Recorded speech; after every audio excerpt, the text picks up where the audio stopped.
Alors mon nom c'est Philippe Sitter, je suis actuellement en stage ingénieur au sein de l'équipe Prema Power Team.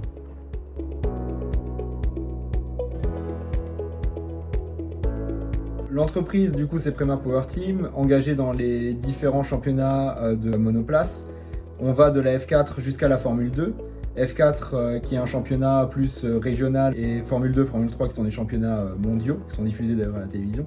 Prema c'est une équipe qui a accueilli au cours de son histoire beaucoup de pilotes qui aujourd'hui ont pas mal de succès en F1. On a eu Charles Leclerc qui a été chez nous, qui était champion de Formule 2 chez nous, Pierre Gasly qui a été champion GP2 chez nous. On a eu des pilotes comme Lance Stroll également qui sont passés par chez nous, Esteban Ocon en Formule 3 Europe, à l'époque où ça existait encore.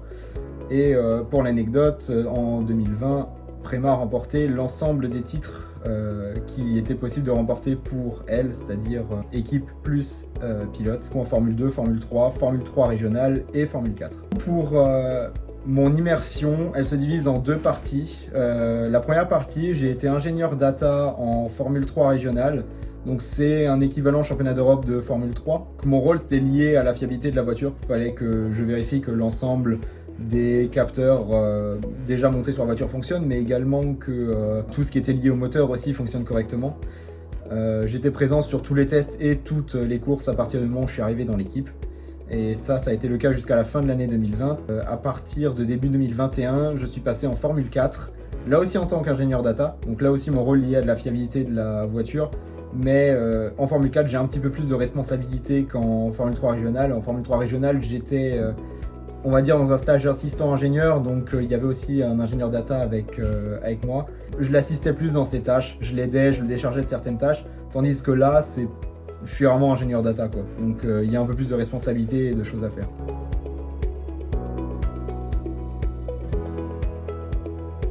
Alors je vais commencer par les stages, parce que c'est ce qui parlera le plus. En première année, j'ai fait un stage ouvrier en Lotus Cup Europe.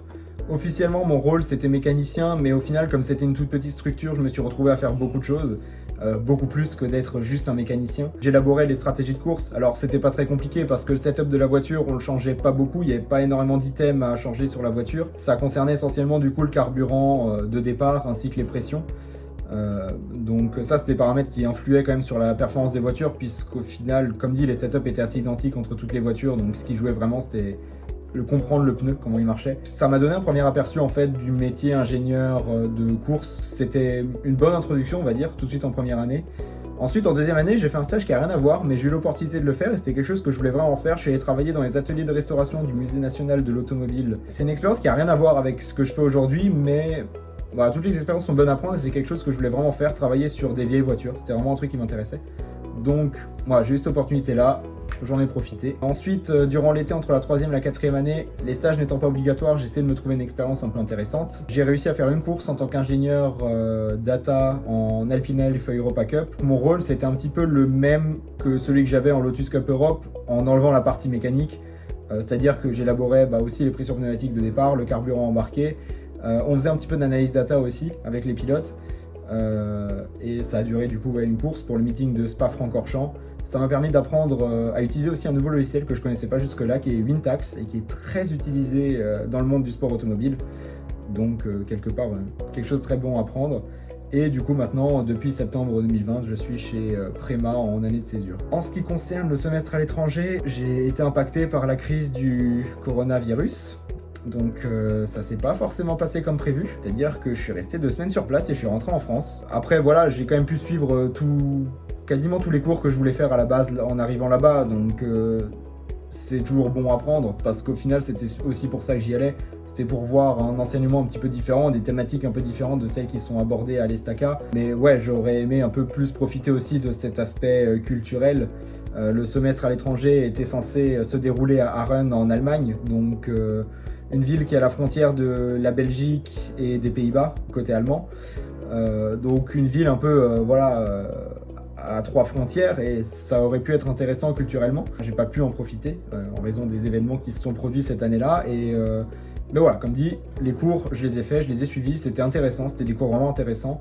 Aujourd'hui, ce sera évidemment pas ce que j'ai vécu moi en 2020, mais même au niveau des cours, c'était une bonne expérience. Ça a permis de voir en fait une approche différente sur certaines thématiques, notamment du côté allemand qui est assez développé au niveau de l'automobile, donc c'est intéressant de voir aussi leur vision sur le futur de l'automobile les cours qui sont relatifs à ça.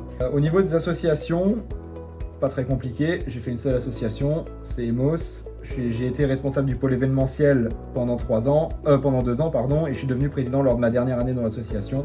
On a commencé à construire quelque chose au sein de l'association et j'étais assez proactif dans cette reconstruction de l'association. Et voilà, quand je suis devenu président, j'ai juste voulu continuer ce qui avait déjà été fait. Donc voilà.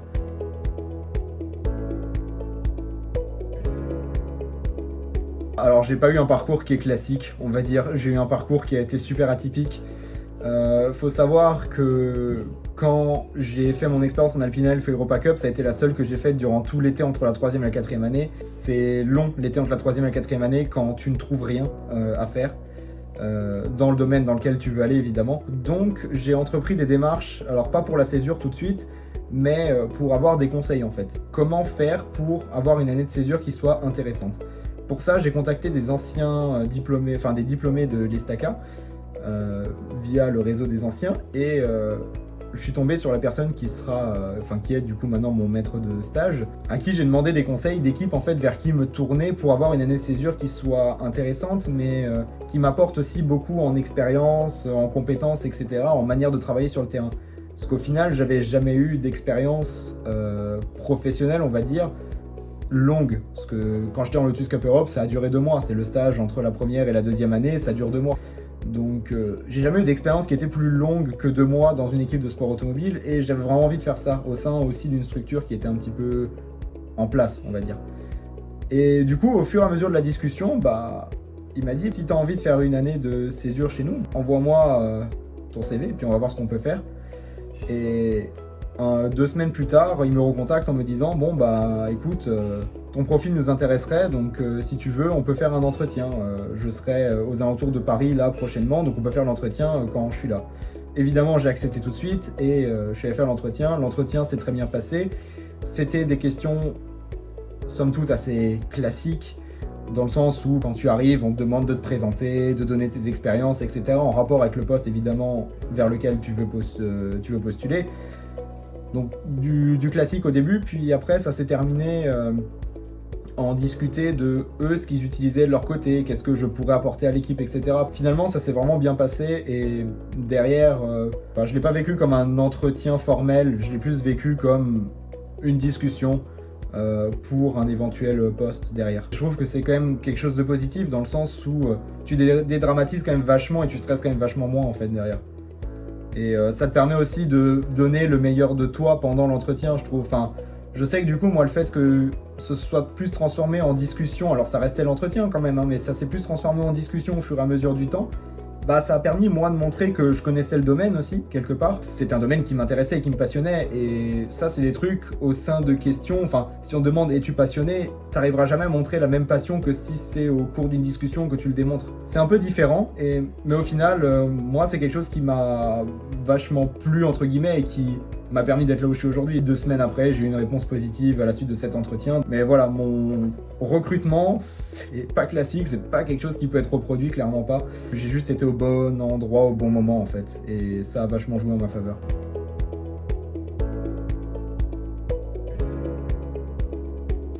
Pour moi, c'est un tout. Les expériences qu'on a au cours de notre formation ou même au cours de notre vie de manière plus générale, elles construisent en fait la personne qu'on est au final. Par exemple, le premier stage que j'ai eu en Lotus Cup Europe, ça m'a permis de découvrir l'envers du décor. J'ai des expériences perso dans le sport automobile depuis de nombreuses années. J'ai fait du kart en compétition pendant, je sais pas, ça doit être ma 15e ou 16e saison cette année en compétition. Donc je connaissais, on va dire, le côté pilote et le côté, on va dire, comment se passe un week-end de course, l'enchaînement des épreuves, etc. Ce que je connaissais pas, c'était l'envers du décor. Et ce stage en Lotus Cup Europe, il m'a permis de découvrir en fait l'envers du décor, ce qu'on voit pas en fait, et qui est tout aussi passionnant que celui de piloter évidemment. Derrière, il y a eu du coup cet été de 3e année où ça m'a pas mal frustré. Et, en fait, ça m'a pas découragé, ça m'a vraiment surmotivé pour chercher quelque chose d'intéressant pour la césure, parce que du coup c'était on va dire une très belle opportunité pour faire quelque chose qui soit vraiment intéressant et qui m'apporte vraiment beaucoup en termes d'expérience perso. Pareil, les associations, ça m'a amené ce côté un peu touche à tout, parce qu'au final, c'est ce que j'ai fait pendant mes 3 ans à Emos, j'ai un peu touché à tout. Mais aussi gestion de projet, gestion d'événements, ouais, gestion en général. Euh, quand je suis devenu président, j'ai appris à gérer beaucoup de choses en même temps. Sans être un expert sur chaque domaine, en fait, je savais de quoi chaque projet parlait, en fait. Ça, c'est quelque chose qui est assez important et qui me sert encore aujourd'hui parce que il y a beaucoup d'informations à emmagasiner dans le sport auto et voilà, tu peux pas être un expert sur chaque domaine, mais tu sais exactement de quoi parle chaque truc et en fait ça te permet d'emmagasiner beaucoup d'infos. Et c'est ce que j'ai vachement appris pendant mon expérience associative, c'est à avoir beaucoup d'informations et à savoir faire aussi la part des choses pour en fait finalement savoir resituer chaque information dans son domaine. Et ça c'est assez important, je trouve. Quel que soit le domaine, en tant qu'ingé, il faut savoir resituer chaque information dans le contexte, etc. Ça c'est honnêtement, il n'y a pas eu meilleure expérience que d'être président pour apprendre à faire ça. Comme dit, c'est tu te construis en fait, tu construis ton propre parcours en fait au travers de tes expériences perso et c'est comme ça derrière que tu réussis, alors ça c'est à dire avec des très gros guillemets, mais tu réussis à te vendre pendant les entretiens. Et ça marche partout, quoi. Mais tes expériences, voilà, mènent toujours quelque part. Et même si tu as l'impression de faire quelque chose qui n'a rien à voir, au final, ça peut être des compétences transverses, mais qui vont quand même te servir au final.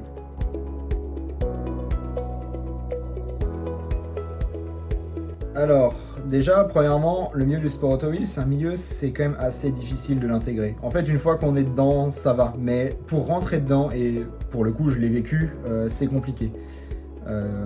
Donc déjà, le premier truc à faire, c'est pas se décourager. S'il y a des équipes qui répondent pas ou qui répondent négativement, notamment, je pense notamment au stage pour les premières, deuxième, troisième années, c'est pas forcément là où ça va être le plus facile pour obtenir quelque chose parce que les durées sont super courtes et que en 2 mois, tu as le temps de t'intégrer dans l'équipe et d'intégrer un petit peu leur processus et tu pars. Donc c'est un petit peu dommage. Faut pas se décourager, c'est pas parce qu'on trouve pas quelque chose pendant ces années-là que c'est terminé. J'en suis, je pense, la preuve. Comme dit, l'été de 3e année, ça a été terrible. Hein. Voilà, mais je me suis battu. J'ai essayé de trouver des choses. Ça n'a pas fonctionné, mais derrière, ça a super bien marché pour l'immersion. Donc voilà, pas se décourager, clairement. Profiter aussi des moments de rencontre. Je pense notamment aux conférences qui sont faites au sein de l'école. Ça vaut aussi pour tous les domaines. Profitez de ces moments-là pour aller voir les intervenants, pour leur poser des questions, pour obtenir leurs conseils. Parce qu'au fait, eux, ils sont déjà dans le domaine. Si c'est un domaine qui t'intéresse, bah, si tu poses des questions à quelqu'un qui est déjà dans ce domaine-là, tu peux obtenir de très bons conseils. Et ça peut vraiment t'aider pour construire ton projet pro, en fait. Au sein de ces moments, de ces conférences, en général, les intervenants reviennent sur leurs expériences passées, etc.